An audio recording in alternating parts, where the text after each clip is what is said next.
ప్రియమైన సహోదరి సహోదరులారా, మీకు శుభవార్త.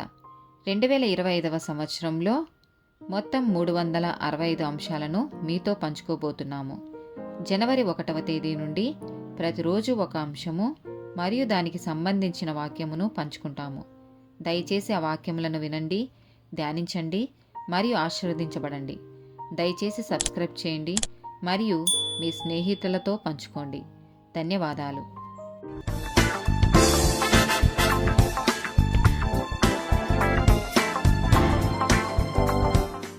13th డే టాపిక్ ఆశయం, అంబిషన్. సామెతల గ్రంథము 19వ అధ్యాయము 21వ వచనం. నరుని హృదయములో ఆలోచనలు అనేకములుగా పుట్టును, యెహోవ యొక్క తీర్మానమే స్థిరము.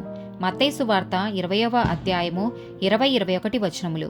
అప్పుడు జెబెదయి కుమారుల తల్లి తన కుమారులతో ఆయన యొద్దకు వచ్చి నమస్కారం చేసి యొక్క మనవి చెయ్యబోగా, నీవేమి కోరుచున్నావని ఆయన అడిగెను.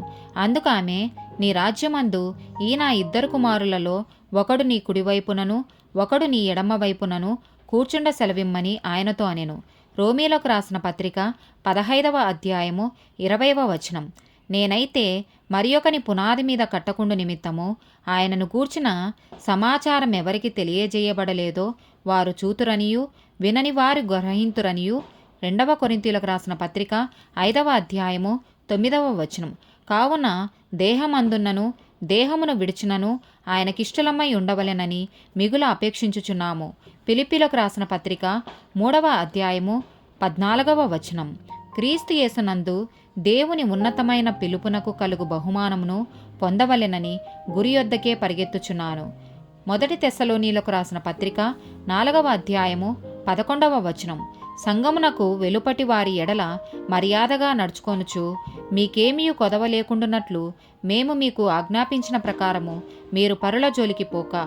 1 తిమోతికి రాసిన పత్రిక 3వ అధ్యాయము 1వ వచనం.